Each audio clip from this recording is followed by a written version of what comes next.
welcome to the Isaiah McKenzie Show. Appreciate everybody coming out tonight. Here he is, the man of the hour. The hours. He may just stick around all night. Isaiah McKenzie. Here you go, bud. Good afternoon.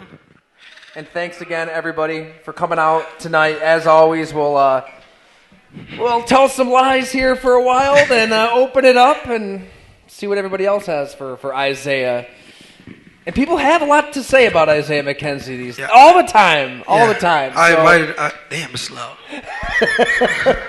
I invited him tonight, but I see a lot of them didn't show up. But I appreciate you guys. No, this is in all episodes always at golongtd.com. That's my site. And this is episode 6 of 8 for the season 2. Yep. And we haven't done one of these in a while. A lot's happened, so we'll talk about Isaiah. We'll talk about the Bills.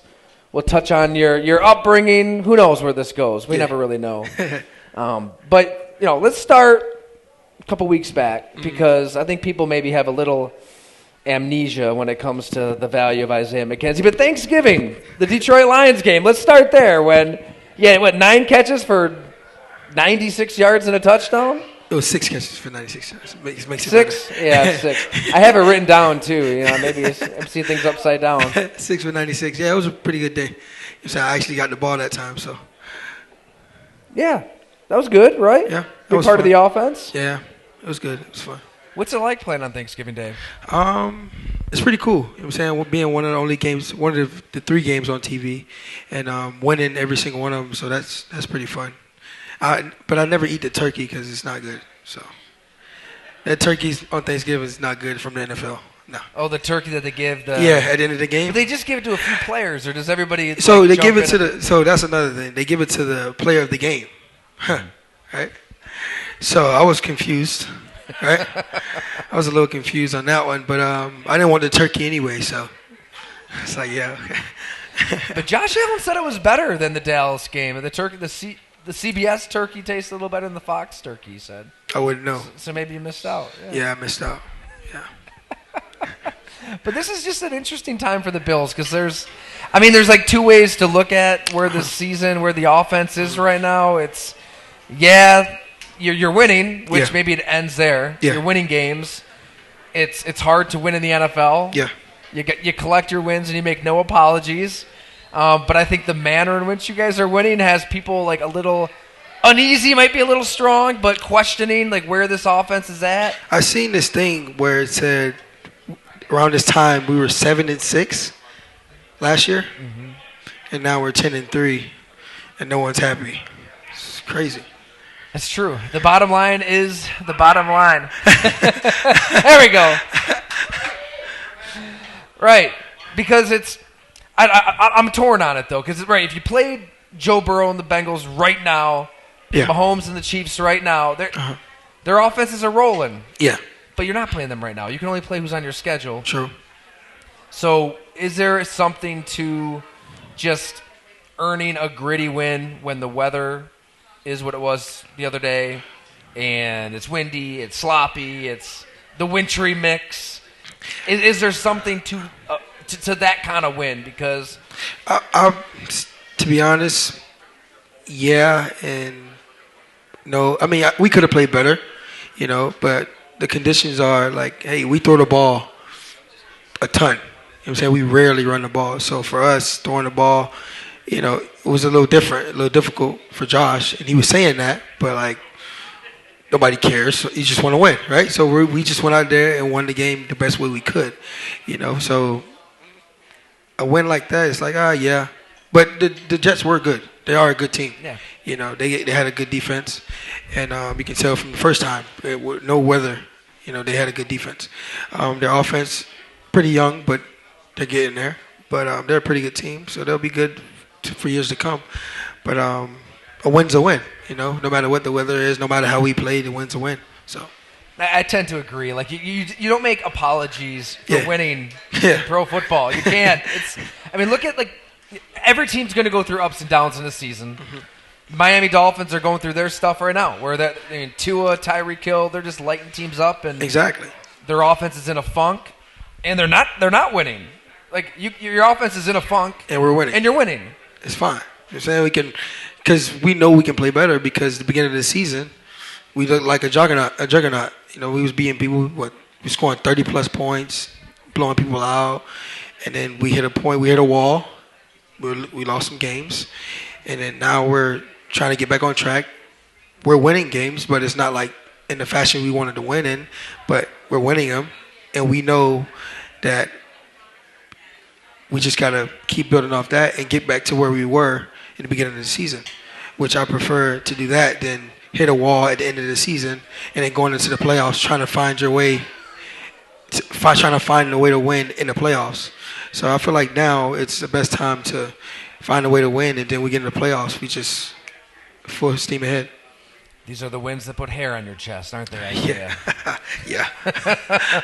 But you did kind of steamroll teams the last couple of years. I mean, maybe it's like the ultimate spin zone, but I feel like, if anything, the Bills probably have needed to win some ugly games the last few years. Yeah. It's good. Character building. Yes. Builds a lot of character. I remember last year we lost to the Jags. Yeah. 9-6. Terrible. Yeah. Terrible. Then we go lose to Colts. Right. Terrible. You were the scapegoat. Yeah. Right? Because you weren't able to stop Jonathan Taylor that day. Yeah, from 5 touchdowns. Yeah. And then we lose to who was the next? The Bucks. Tampa. But that's when we found it. Like, Mac Jones. I mean, he lit you guys up at the stadium too. Yeah. Mac Jones. Those 3 pass attempts. He lit you up. But you're right. I forgot about that. That was 7-6, and you got hot at the right time. So what was the key? How did you guys kind of get hot right when you needed to get hot offensively, that second half against Tampa?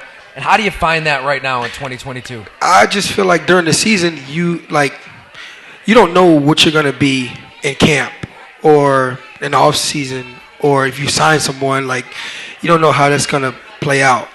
You know, so like during the season is the time where you find out, okay, what do we have? What are we good at? What do we need to work on? Things like that throughout the season, because that's how the season goes. You know, but in the mix of all that, you want to win football games, stay level-headed, and then when it hit the playoffs, you say, okay, during the season, this is what we were good at. You know, this is where we, got better. This is the areas we got better in. And, this is what we're going to go off of for the playoffs. This defense does this. We're going to do this. We're going to play our style of football and just go out there and win the game the best way we can. Because when the playoff starts, everything's out the window. Everybody's 0-0. 0-0. No wins, no losses. It's one game elimination. And we understand that. So when it comes that time, we want to be at our best football possible and play our best games possible. And if we lose with our best game, then what can we say? Right, you got to get to that point. Exactly. Can you get to that point in Orchard Park, New York? I feel like that's the big debate, that this is, a fast-track offense that likes to play in a dome, probably. If it was your choice, would you put a dome over that stadium? Yeah. If I was the Pagulas, I would. No. All right, we've done this before.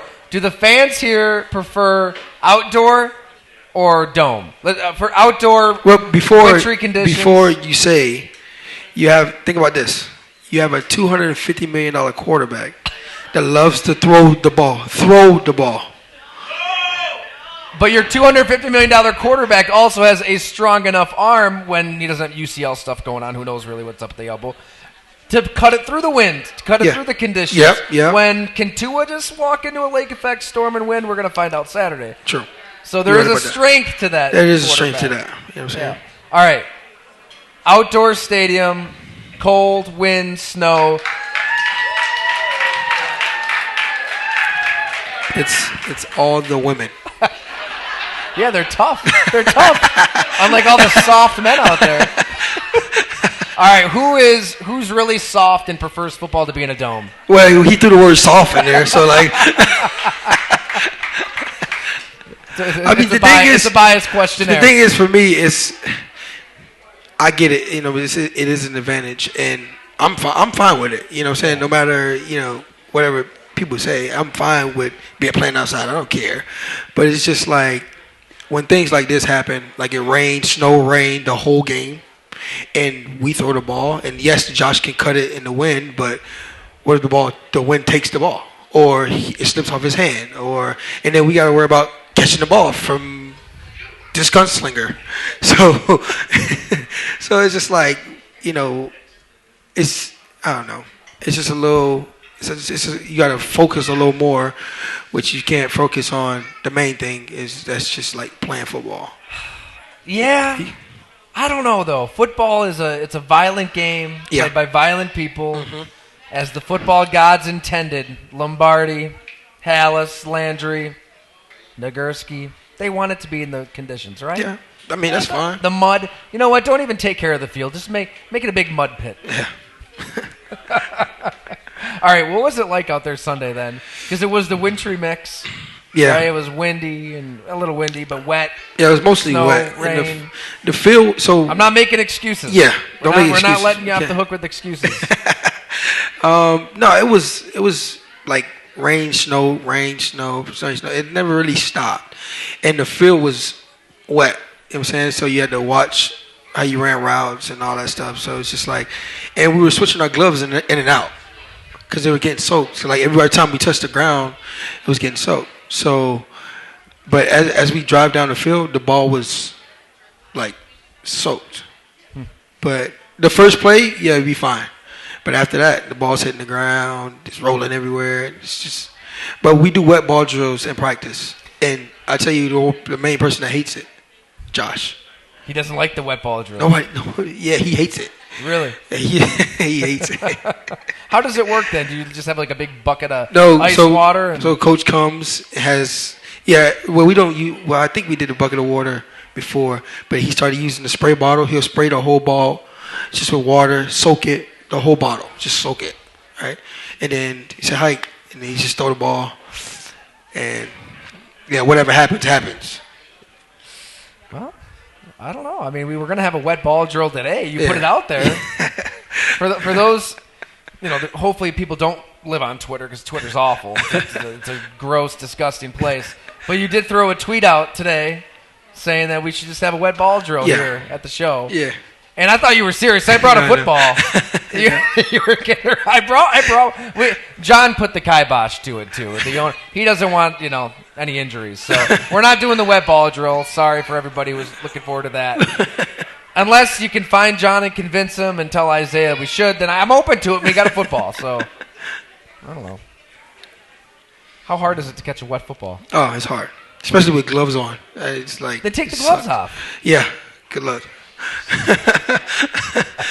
But no, that's why the thing is I was trying, like the first pass, it was like, okay, I thought the ball was so dry. I was like, I was so confident because I went up.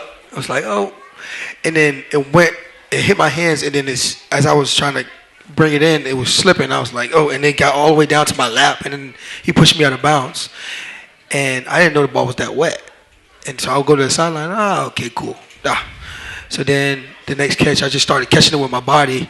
And as the reverse I got, nobody would know because I'm a professional. The reverse I got, Josh pitched it to me, and I grabbed it, and my left hand slipped off the ball. So I just put it in my right hand. So if you see me, I'm running down the left sideline with the ball in my right hand. I couldn't switch it because it was slippery. But it won't look like it because that's just what I do, right? So... And then the other one that was up here, right? I was like, there's nothing I can do with that one. So I was like, all right, whatever. So yeah, I got. You threw a hold on one of them. Right? Yeah, it was that one. Yeah. Right, that kind of gets lost in the mix. Yeah, I don't think people were watching that part. I don't think people were watching the game. They're just watching like Isaiah. So, what the hell is he doing? I don't know. I mean, it's not real life on Twitter, so I hate even bringing it up. But you caught a lot of crap on there. Like a lot of people. All the time, really. I guess everybody kind of needs somebody to pick on, so why not the little guy? Why not? Yeah, right? Like before halftime, like I didn't just catch the ball and drive us downfield, right? Somebody asked me, they said, oh,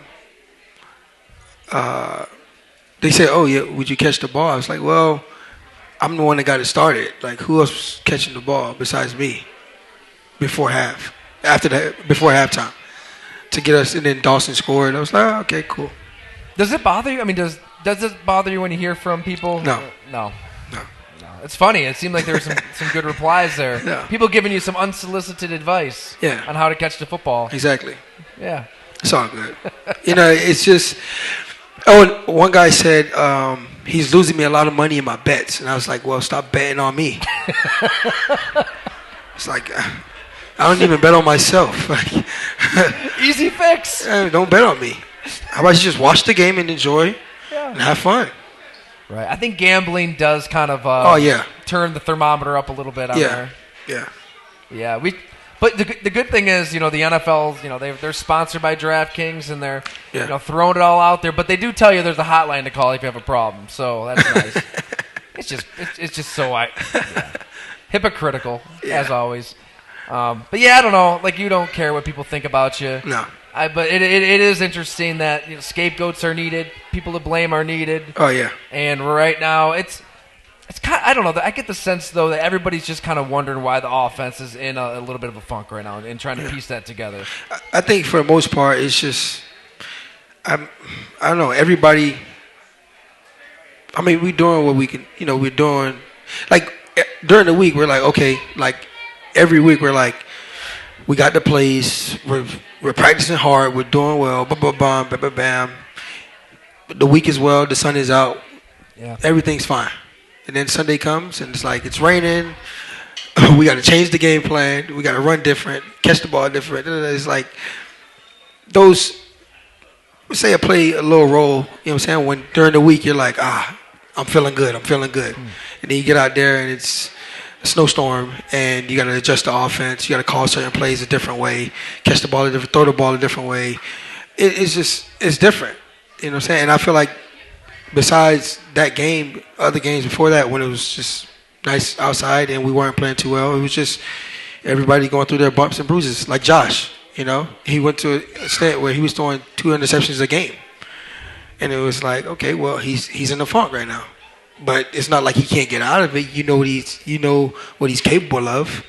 So it's just. Is it more mental or physical? Because, right, I mean, there's going to be elements. Right? Football's always been played in the wind and the snow and the heat and the everything. So how can these coaches get you guys better prepared to handle whatever's thrown at you on Sunday? I don't think there's preparation when it comes to elements or anything. You know what I'm saying? There's anything besides that. It's just, to be honest, I don't know. We just got to play better football. We understand that. It's not like we don't understand we got to play better football. It's just like, it is what it is. But at the same time, like, I don't know, like how, like, what do you think? Like how, like if, I'm trying to figure it out, and I'm on the team. It's like, what do you do to be better? It's like if we're not doing it, and we're doing probably running the ball better. I guess I don't know. It seems if it's bad weather, just run it more. Yeah. Is it that simple? No, I don't know. No. It's not, because we can barely run the ball when it's sunny out. I know. So like it's like we doing what we can, and it's like it's not working. It's working. It's not working. So we gotta take the bumps and bruises as they come. But we understand like the best football is played in November and December, and a win is a win. You know what I'm saying? You just don't want an L at the end of the day. That's true. I mean, it's weird to nitpick and try to dissect everything that's wrong with this Bills offense. Yeah. But when you're 10-3, and I get it, maybe the argument stops there. At the same time, the expectations were Super Bowl or bust for this team this year. And in the beginning, I said, we can't bank on that, because, I mean, the Bills are still going to be the Bills 10 years from now. Like, you still got to, so we can't just bank on 1 year. Mm-hmm. Even though these last few years have been our best years, and I just feel like if you think about that, a lot of people don't think about the process. That's where the trust the process comes in, Well, that was one of the words we're going to ban on this show. We don't use trust the process on this podcast. But it kind of regurgitated enough. It kind of goes into play. Like everybody thinking, oh, the Bills are bound to win the Super Bowl this year. They have to win the Super Bowl. They're the team to win the Super Bowl. As a player to handle that pressure, I mean, it is real. Yeah. Nobody has bet on a team to win the Super Bowl more than the 2022 Buffalo Bills. Exactly. I mean, it's just. But there's also in the mix of winning the Super Bowl. It's not like we can just jump from camp to the Super Bowl. You know, it's like, because if we could do that, then okay, let's do it. But I know. Along those lines, we got like okay, we got to win this game. We got to win that game. We got to lose this game. We got to win that game. We got to, we got to get injured here. We got to fly to Detroit because there's snow on the ground. Like, things happen. You know what I'm saying? Like, Josh throws an interception. I drop a ball.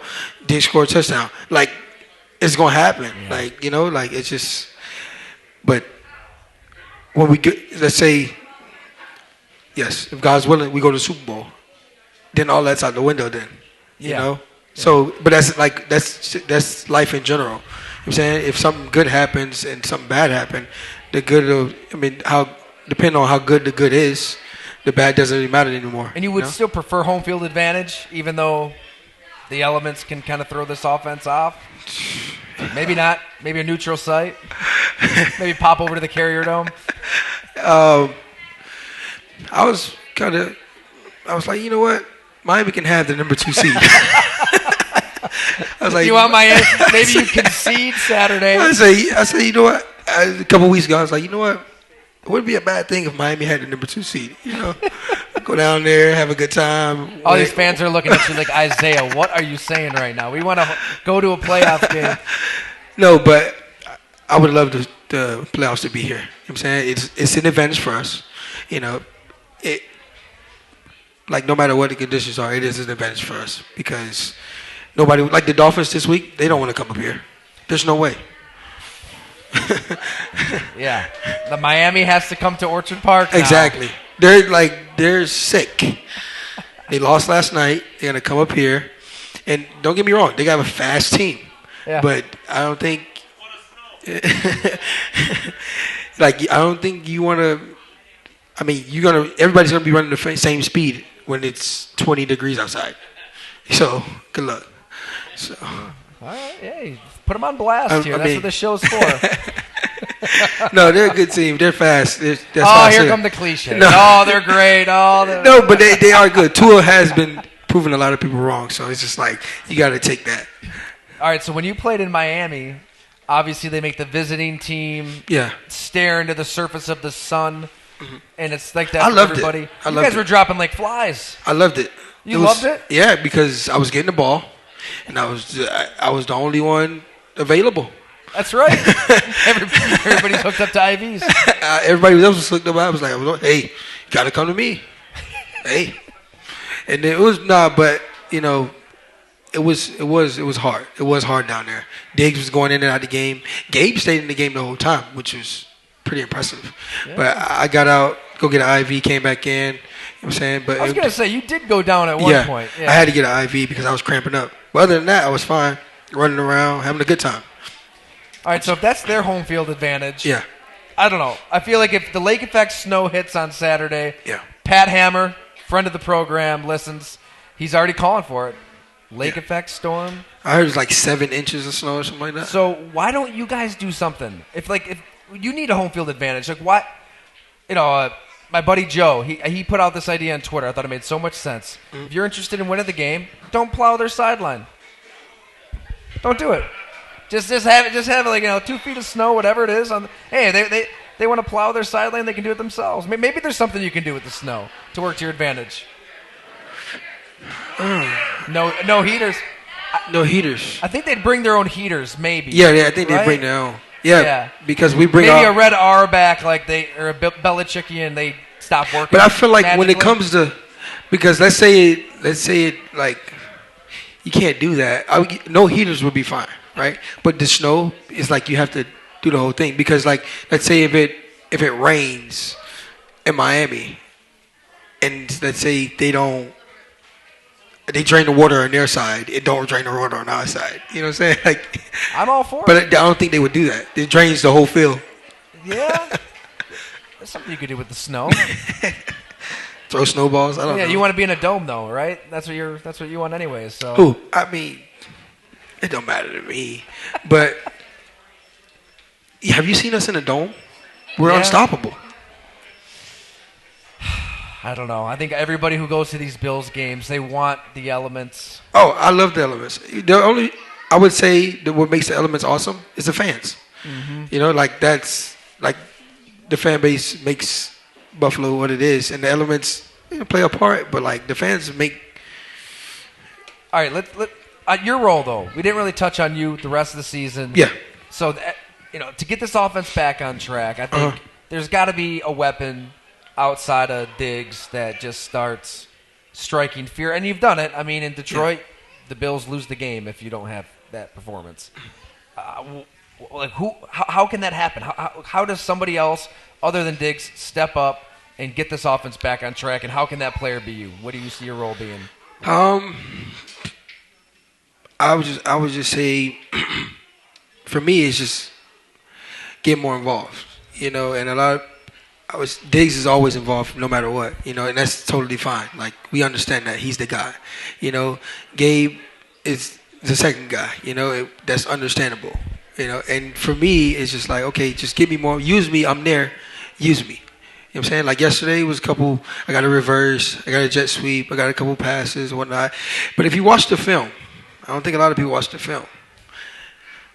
I'm opening a lot. But a lot of people would say, "Oh, Isaiah's not getting open." Da, da, da. I'm open a lot. I'm faster than most people that's standing in front of me. So there's no way I'm not open. But a lot of people don't see that because they don't watch the film, like everybody else watches the film. Because a lot of people say, "Oh, why is he still playing?" Well, they're watching that film and they're like, "He's open. He's just not getting the ball." So that's why he's still playing. You know, I can see if I just completely, excuse my language, poop the bed. I was going to say. I cannot believe you used that word. Poop the bed. You know what I'm saying? But I'm not. You know what I'm saying? I have 380 yards. I have 5 touchdowns. You know what I'm saying? 38 receptions off, 48 targets. Yeah. I'm doing just fine. I'm doing just fine. I'm doing what I get, you know? So for me, it's just I would like to be more involved. You know what I'm saying? No matter what. You know what I'm saying? I can get 6 targets, 5 targets a game. I can do with that, you know. But 1 target a game. There's a couple of games where I went with just 1 target. It's like, Cleveland, did you even get a target? Cleveland, I got 1. It was like over my head. But I got 1 target. The games before that, the Jets. The first time we played the Jets, I got 3. And it's like, but it was like bubbles. You know what I'm saying? But if you watch the film, I'm open. Yeah. Saying, and it's just a matter of just getting it. But I understand we have guys that they have to get the ball first, and we have a guy back there that can do a lot of things. He can run, he can throw, like in Josh. So I just take it on the chin and say, hey, I'm gonna just do my job because I want to win regardless. I'm a team player. I never beg for the ball, never ask for the ball. When it comes to me, I'll make it happen.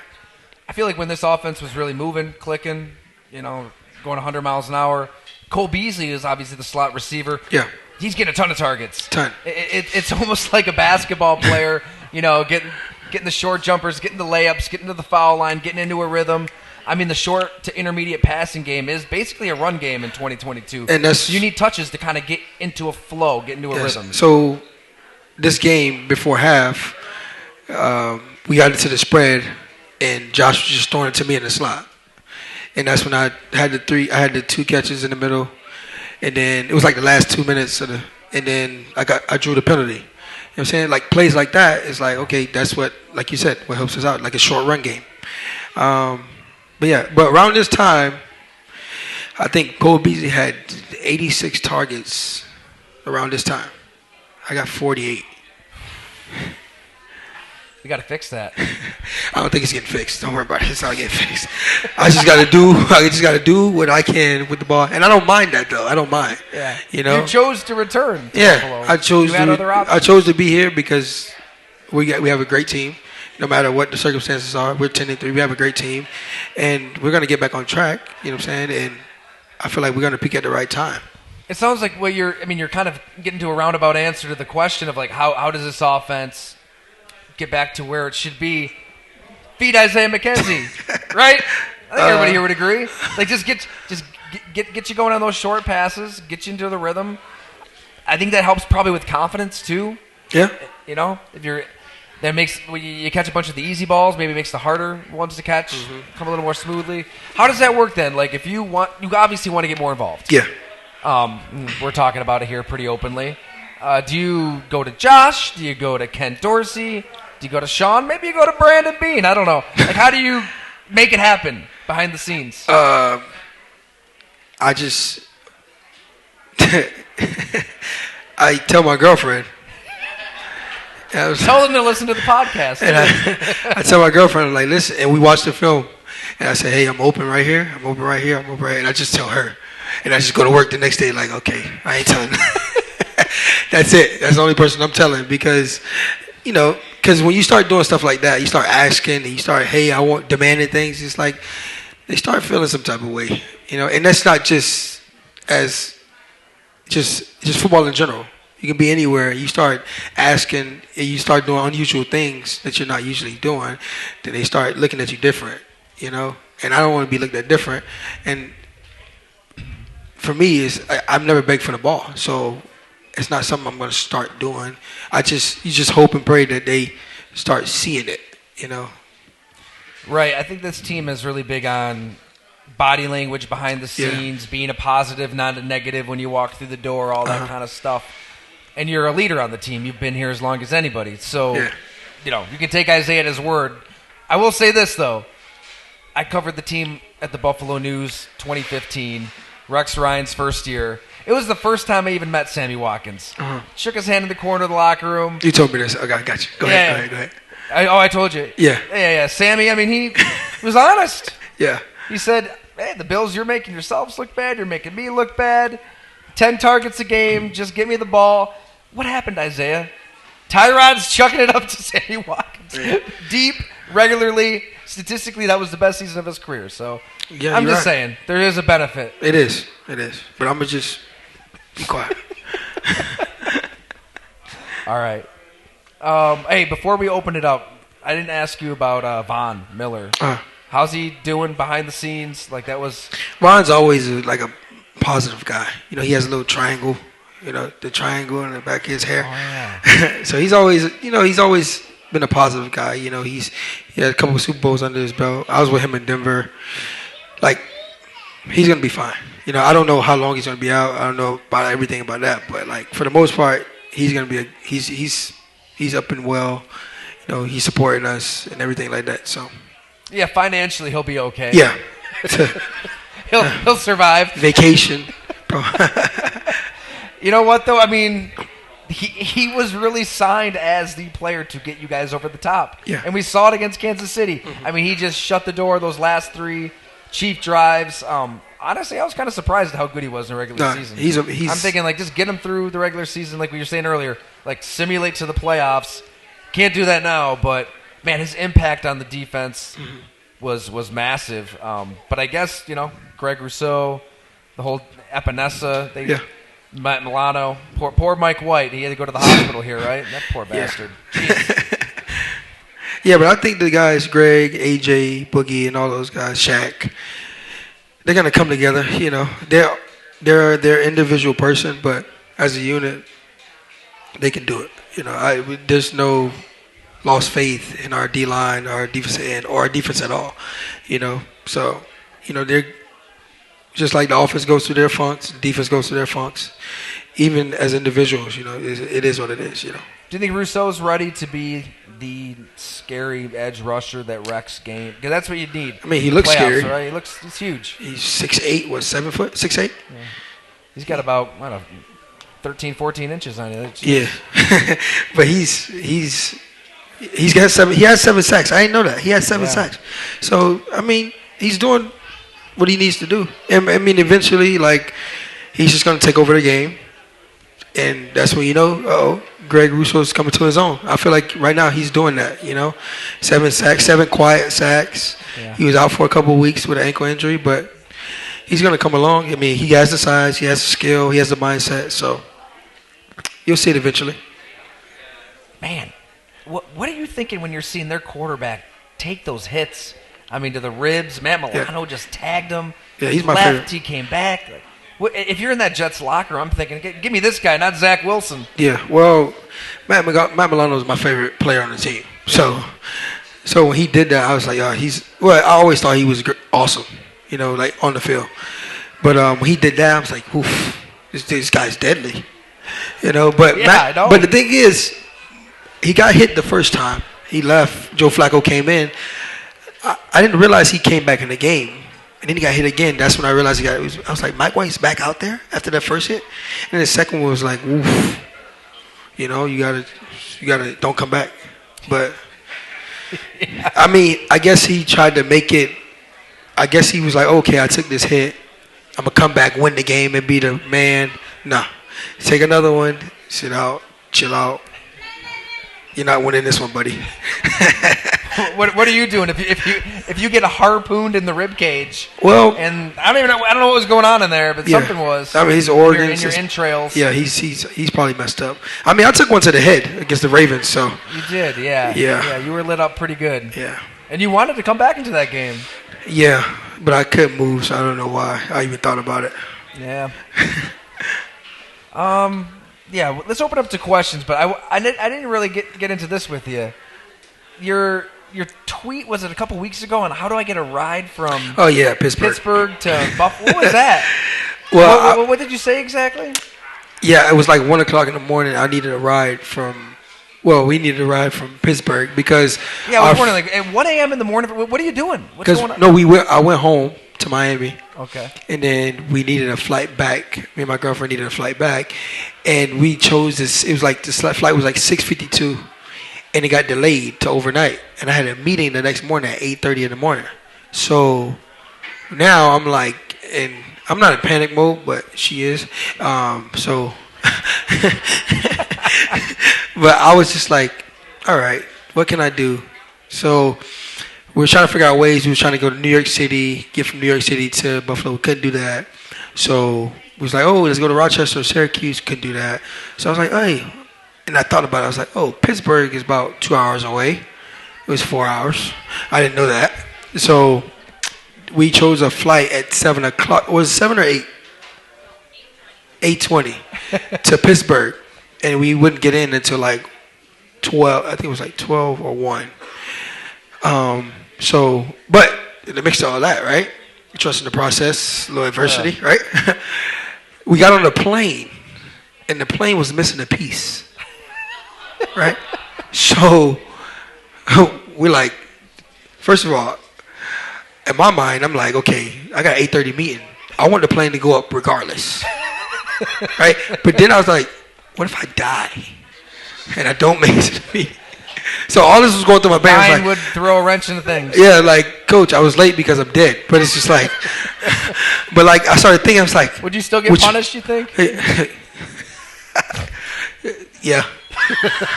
But like, I was thinking, I was like, okay, well, I don't know. Like, what do I want to take the risk? Do I say, forget it, call and say, hey, I'll be there tomorrow? Yeah. But I was like, you know what?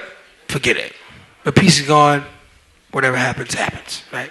So it was like the piece where you can steer. What was it? It was like the piece that can steer the plane. I'm like, well, if you steer the plane, it's like. Are you making stuff up right now? No. Am I making it up? Well, they're filling. Well, I didn't know what exactly. The pilot's giving you the play-by-play. Oh yes, he is. He's like, yeah, they went to go get a piece. They'll be back. He say, oh, we don't have the piece. He said, well, they can't find a piece, but they said it's okay to go in the air.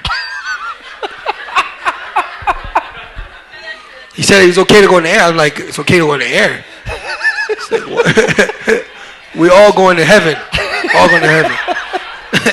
So the pilot, I like that. The pilot's putting on the passengers, hey, we don't get the piece, but it's on you guys. Yeah, and then he's like, yeah, we looked it up. It's okay. Yeah, right? Like, I was like, did he give you any details on what this piece was? It was the beat. What was it? The steering? It was a piece for like the tractor to hook onto a pull the plane. Yeah. Oh. Okay. Yeah. Well, I didn't know. Right. I'm thinking the plane can't steer. That's what I'm thinking. Because all I hear is we can't steer. Yeah, we need the piece to like get in and out. And all I'm thinking is like, okay, well, all I know is the plane needs all the pieces. That's right. Because one, Typically. I don't know what piece it is, but I know every piece better be on the plane when I'm on the plane. So that's what I'm thinking. I don't care what piece. I don't care, So, yeah. So that's what I was thinking. So anyway, the plane goes in the air, right? We're in the air. You made the executive Isaiah decision. I'm going. I'm giving. I'm dying. I'm dying for my team. That's what I'm doing. Putting your life on the line for the Buffalo Bills, literally. Because that's what I do, right? That's what you do, yeah. So we in the air, right? Plane gets to shaking a little bit. All right. Steering's all right. So we're good. So we're in the plane. We land, and we get down. And I say, so I tweeted that. I tweeted that before we got on the plane, and we get off the plane, right? And I say, hey, someone's coming to pick us up from the airport because I tweeted this. And she was like, what? And I'm like, yeah. And she goes, so we just gonna let random strangers pick us up? I'm like, well, it's 1 o'clock in the morning. Do you have a better idea? She goes, what about Uber? I said, go ahead, Uber. So we look up the Uber. A lot of money. So she looks up the Uber. Nothing. Oh, there wasn't even an option. Nothing. So who has to save the day?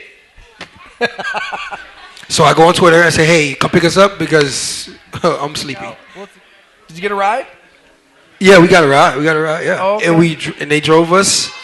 Everything was fine. She was happy. The woman always has to be happy in the end. Not during the process, in the end. So wow. And but you missed your meeting though, right? I made it. Oh, you made it? Yeah.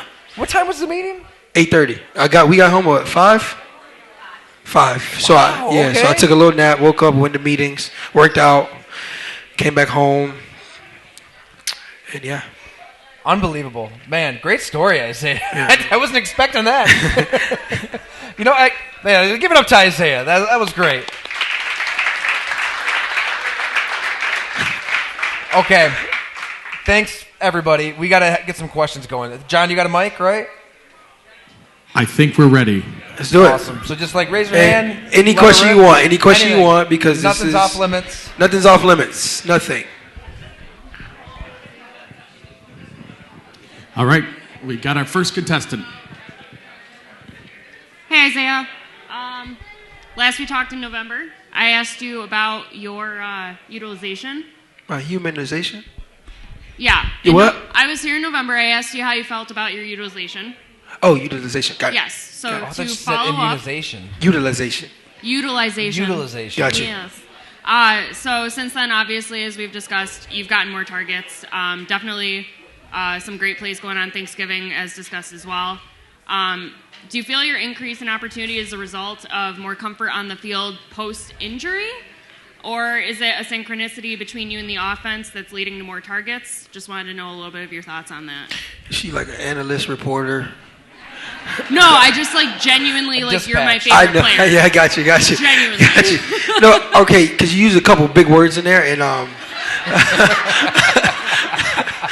Remember, you didn't go to Notre Dame. Yeah, I didn't go for a reason. Right. So, you said something about post-injury, then I sort of heard a big word, and then Okay, so in short. Yeah, okay, got it. Do you think it's more comfort post-injury, or do you think you're just getting in a groove with the offense, so they're giving you more targets? Or both? I just feel like they see me, so it's just okay, well, he's there. Why not give him the ball? But I would say it's just, I don't know. I'm comfortable. You know what I'm saying? I'm running routes, getting open. I'm comfortable. You know what I'm saying? It's just sometimes maybe I'm too short or something. But I feel like when the ball's coming to me, I'm doing a good job with the ball in my hands. I'm catching the football and doing everything I can. So they see that. Yeah. And so I feel for the most part, me giving production, me getting the ball more, it's how that played out. So I feel like now I'm getting the ball a little bit more because they see, okay, he's getting open, he's catching the football or whatnot, and why not give him the ball? He's on our team. You know. But also statistically, you're number 3 for receptions. So Exactly. hopefully that goes up. How does that work? Like when you're in the film room, Isaiah, like and you're seeing this, is it a game plan, a play design thing, or is it Allen going through his reads and going somewhere else? So usually how it goes is, I feel like this is generic. This is like for every team. It's like, oh, you're playing a man-to-man team. We have a lot of we have 3 guys that can beat man-to-man at any given time. Me, Diggs, and Gabe. You know, and when you're playing a zone team, you kind of like specific plays for zones and stuff like that, and you kind of want to go to the bigger targets in zone, right? Even though the little small targets open, it's like difficult throw. That's where Beasley got a lot of his receptions. Exactly. Versus zone in the Yeah, slot. and I feel like for the most part, I'm open in zone, but it's just like, you know, Josh goes through his reads and, you know, he just throws it to the guys that take the ball first, which is fine. You know, I'm fine with that. You know, it's just like, hey, look this way a little bit. But, you know, I feel like now, like I said, we're going through our bumps and bruises, but as you can see, we know what to do now. You know, it's just like, hey, maybe we need to spread this ball out again and get back to what we're used to doing. Yeah. You know, and Dorsey's a pretty good coach, so he knows what he's doing for the most part. So, like, he'll adjust just like we got to adjust, you know. Because you know where to, like, turn left or right on those option routes in a zone. It seems like you can nestle into those soft spots. Yeah. And that's a process. For the next podcast, we're going to have, like, a Jumbotron or a video board, and we just watch film. Yeah. Let's do it. Bring Allen and Dorsey. Bring the whole gang. We'll break it all down for them. I'll try. All right, we got some more questions out there. All right.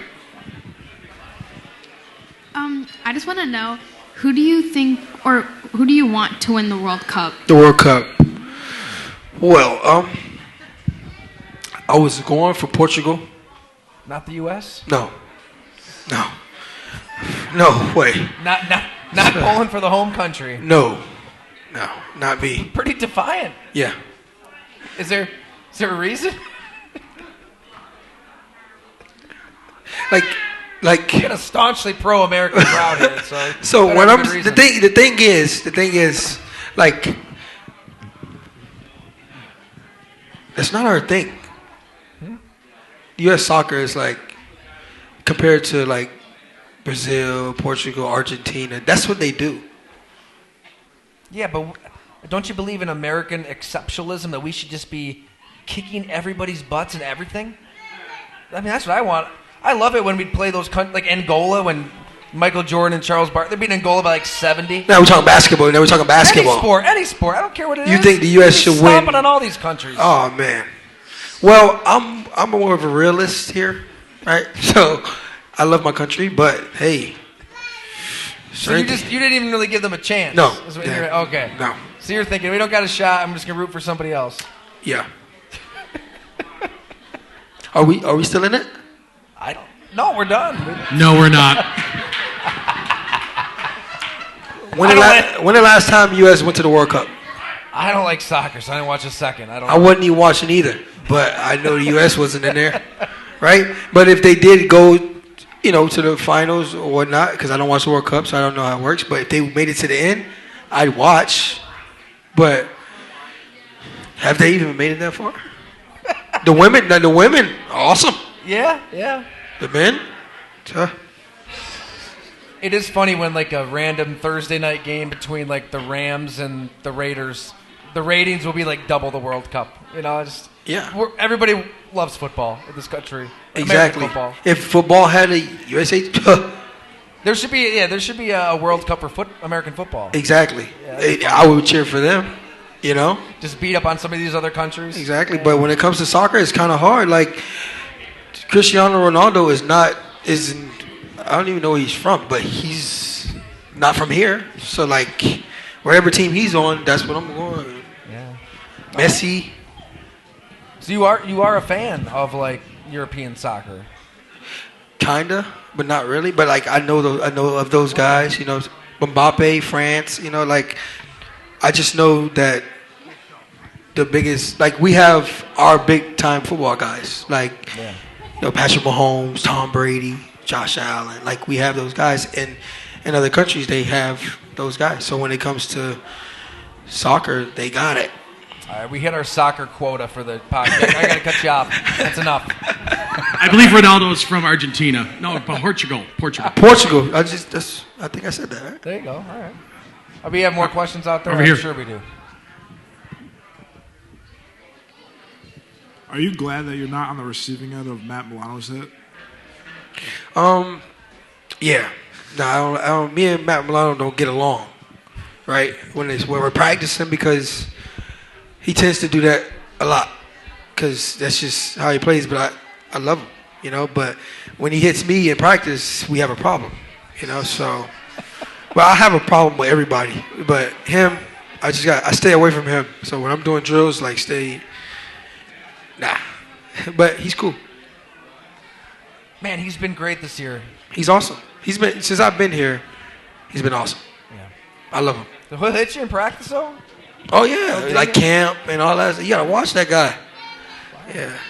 And I'm small, so I got to watch him. Go ahead. We got a question over here. All right, I wasn't able to watch the game in person yesterday because I had work. But is there any chance that you can show us that little dance that you did when Knox got hit? Oh, when he got that first down? Yeah. You know what? I can't do it right now. You know why? Why? I got fined for it. No. Yeah. No, you didn't. Yeah. No, you're making that up. Did you really? Hey. Too many pumps. That's what they said. Too many pumps, yeah. I'm like, bro, what? So, yeah, I got fined for it, so I'm not allowed to do it anymore. No. You seriously got fined? Yeah. No. Hey, you know you got a fine for that, right? What? It's the no fun league. Got to fine you guys for having fun out there. Yeah, and during the week I was looking at fines too, and then I got one. So, but I'll do it again this Sunday. So, I think that's the only way that this is going to change. It's like everybody going 70 miles over the speed limit. If everybody's just doing double, triple pumps and celebrating and having fun and doing all, what are they going to do? Pull everybody over? Yeah. Well, they probably will. Yeah. Yeah. They will fine every single person that did it because they want their money back. They don't want to give you the money. Well, they don't make enough money. It's hard times for Roger and these owners. Really hard times. We should have a lot of questions. Oh, Gracie's got one. If you could be any other number than 6, what number would you be? 5. 5. There it is. That was my little league number. I grew up with that number, so 5. I had it in high school. So, yeah, 5. Any other questions out here? Tiff, question? Oh.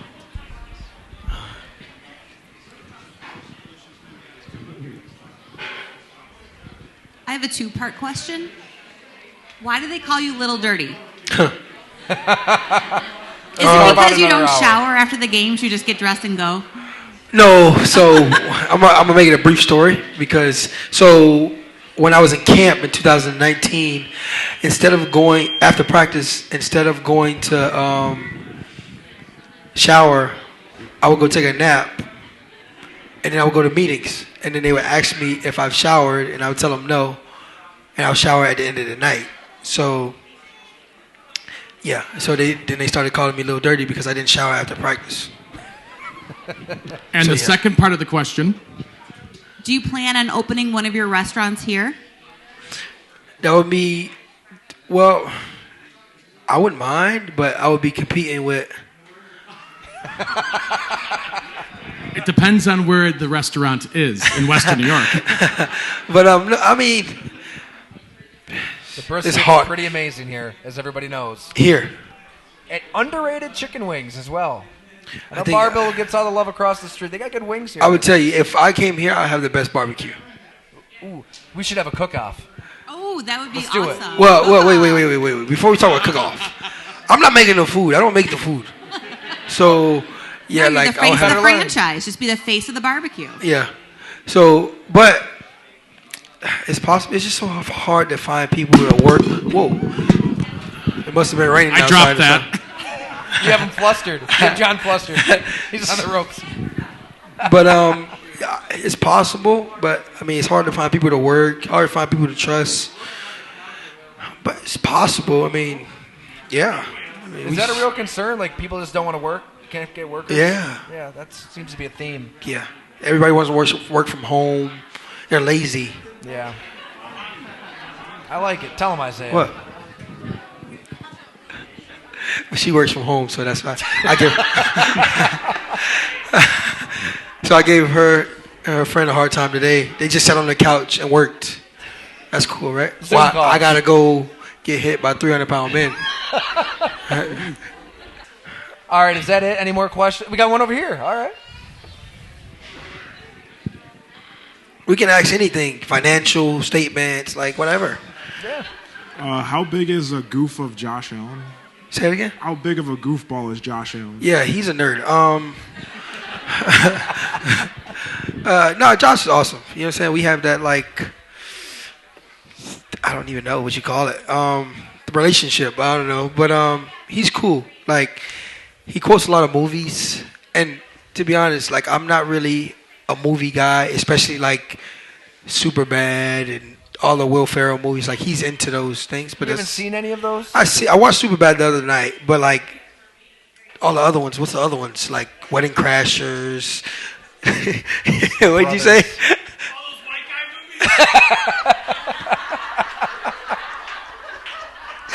movies. Yeah. Yes. We've been dropping white guy references on Isaiah. Yeah. So sometimes he hits me with quotes. I'm like, what?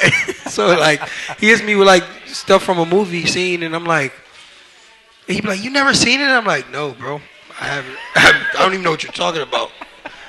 Like, yo, just keep it strictly football. But no, he's awesome. You know, he is a bit of a dweeb when it comes to movies, but like, he's awesome. It's cool. I've heard that he's just the biggest prankster though on the team. Yeah, he is. He is. We don't play pranks on each other really though. Yeah. I think I need to start doing that before I retire. Probably should. I'm getting what? Before you retire. Yeah, I'm getting old. So I told her. So it's the podcast, right? So I told her, I said, hey, listen, we win the Super Bowl, I'm done. Really? Yeah. You're retiring if you win the Super Bowl. Yeah. Right? Wow. Is that prankster, jokester No, Isaiah? no, That's no. serious Isaiah. No, that's getting old, and I gotta go. I mean, you did suffer a pretty bad concussion, and you got to look after your health. Is that part of it, or is it just like you want to do other stuff? No, I feel like, I mean, I told myself, 8 years in the NFL, good. That's a good gig, you know. Made a lot of money. All I want to do is win the Super Bowl, and we have a possibility here. So every year I stayed. So it's like, if we win it, there's nothing else I need to do. I played in the NFL, made a lot of money, won the Super Bowl, played one of the best quarterbacks, had a great time, had fun, awesome. So, hey, why not get out on my time and not on their time? It's admirable, man. That's a lot of guys. Yeah, a lot of guys struggle with that. I mean, so many players will hang on 4, 5, 6, 7 years too long. Yeah. Right.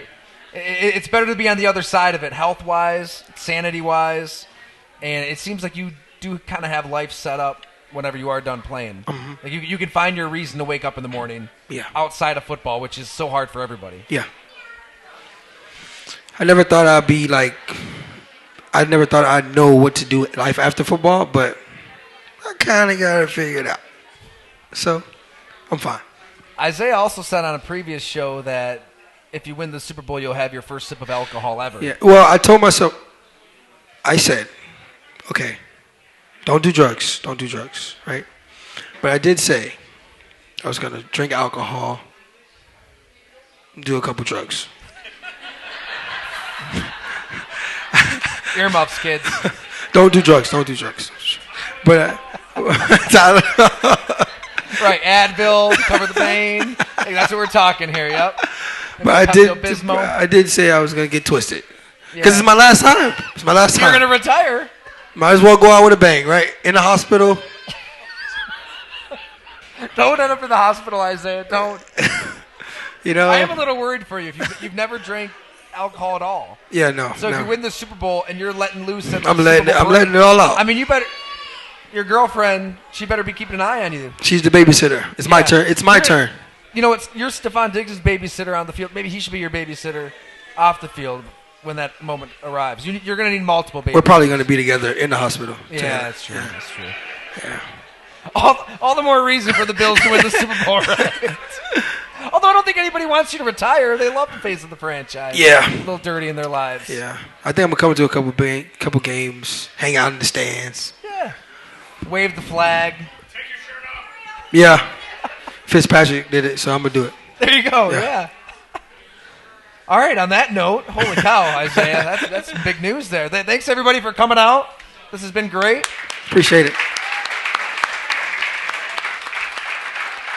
Awesome questions all around. That was great. And as always, you cool to hang out for a little bit, meet some folks? Well, this time I can't. You can't? Because I had to take someone to the airport.